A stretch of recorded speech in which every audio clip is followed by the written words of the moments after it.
commentators, some people in the media who should know better, Democrats, congresswomen, are using the sort of language that the alleged killer used. It's almost exactly the same.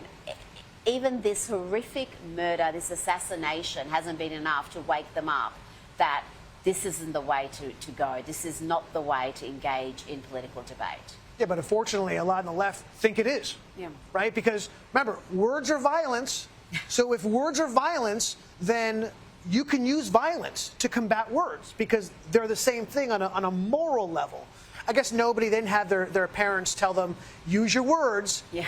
Because they use their violence. That's it.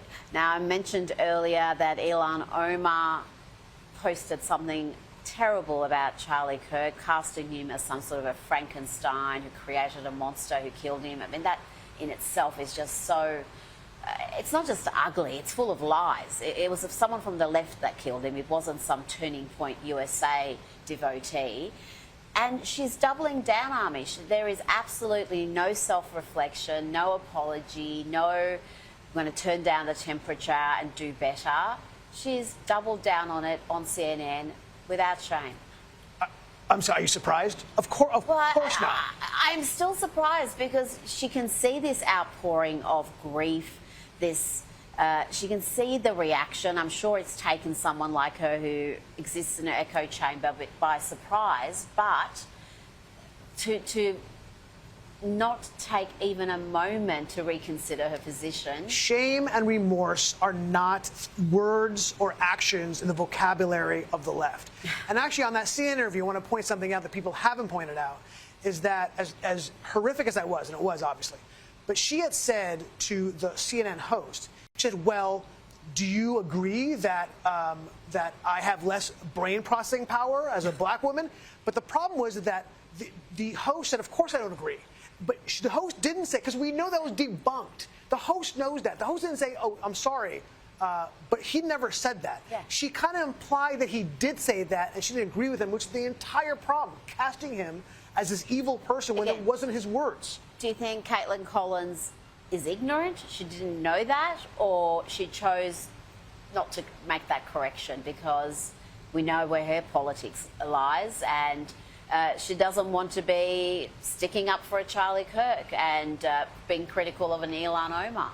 Well, then she's either the worst journalist in the world and didn't hear all the debunking that went on, or she did, and she chose to ignore it because she likes to cast people like us, people like me, I should say, and Charlie Kirk as evil. Now, Vice President J.D. Vance gave a superb speech, and he had this poignant line. It is better to die a young man in this world than to sell your soul for an easy life with no purpose, no risk, no love, and no truth.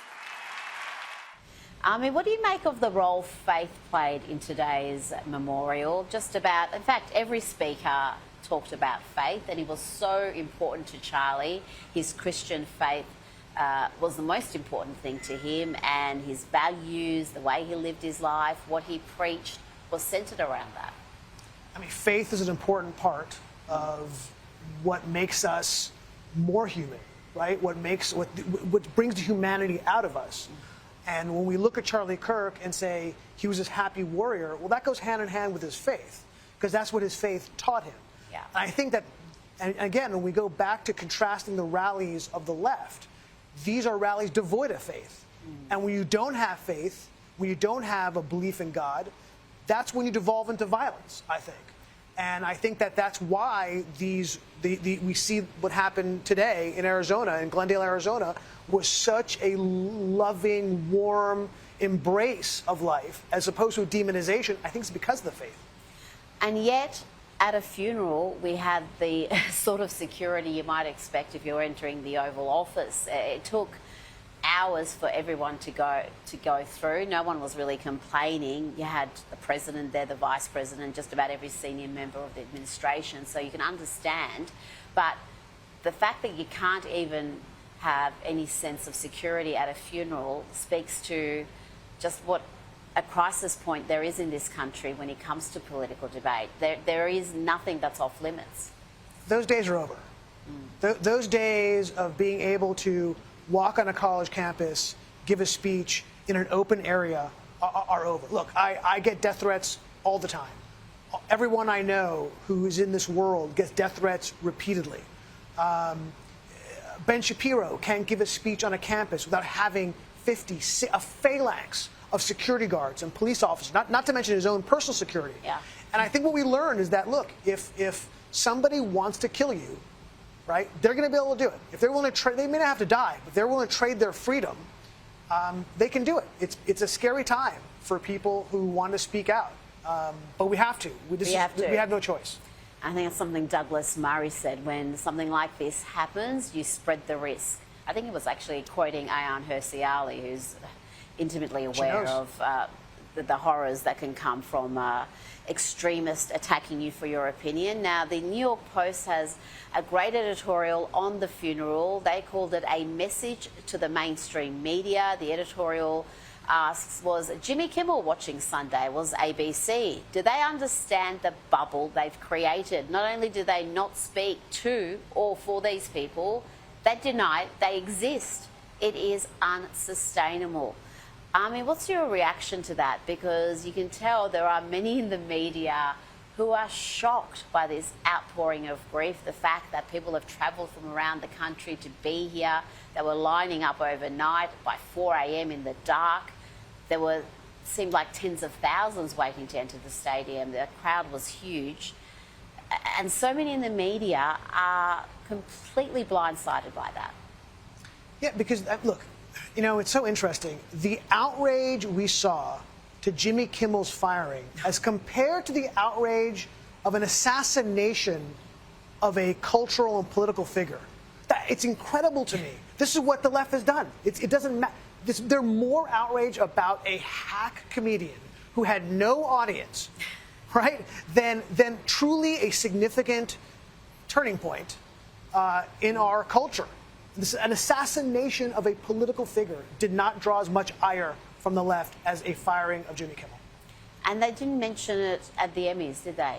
Not even a passing reference to this significant event. Do you think that was possible? I mean, really? You would think, when I started seeing major sporting leagues having a moment's silence, doing some of them fairly lengthy tributes, I thought maybe the culture has shifted and that would be reflected in Hollywood. But no, Hollywood is running not only its that, own show. Hollywood demonized people in Hollywood who said anything nice about Charlie Kirk. Yeah. Not that they supported Charlie Kirk, God forbid, but people who said, like, a killing of Charlie Kirk is a terrible thing, like Kristen Chenoweth. Yeah. And she got roasted by Hollywood for showing empathy. It's a sick, sick place. Now, the left, the Democrats, are suddenly passionate about free speech, or what they think is free speech. Jimmy Kimmel's terrible program, low-rating program, has been pulled off air. And, Army, it's incredible. They're trying to make Jimmy Kimmel the victim of this entire catastrophe. Somehow, he's the victim. He's the one who's being targeted and persecuted, as opposed to the man who's had his life taken from him. And he was persecuted with the Biden DOJ. They were investigating Turning Point, him personally. He spoke about his fear of ending up in federal prison if a Democrat was elected president again.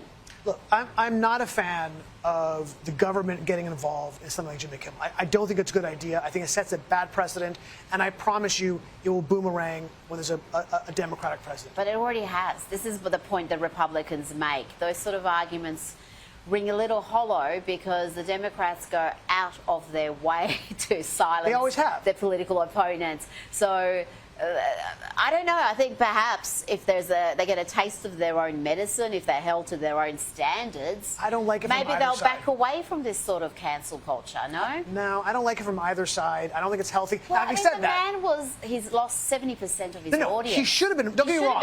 He should have been years fired. ago. I have no problem with being firing. I just don't like any government intervention. Well, of course, we don't want government intervention, but again, from what we've seen reported, he not only said something that was verifiably a lie, and he knew was a lie, he still said it.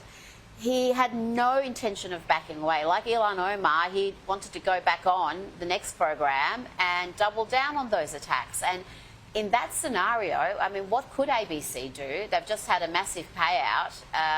Unless they just are happy writing checks endlessly, they had to take some action. We're in the media business. We know they're not willing to write. They're not happy to write endless checks. Look, they were looking for an excuse. There's no question about it. I mean, you saw what happened to Colbert. Yeah. It was the same. Late night just isn't driving revenue. Their costs are out of control. Jimmy Kimmel makes a huge amount of money. Relative to the amount of audience they bring in, it's not worth it. They were looking for a reason, and he gave it to them. Maths ain't mathsing, as the kids say. It makes no sense. Is that what they say? They do say that. Something like that. How can he earn that salary with that pitiful audience? I mean, what sort of a business are ABC running? If I was a shareholder, I'd be asking a few questions. I can tell you about that. Horowitz, thank you so much for your time. Thanks for coming in today. Always a pleasure.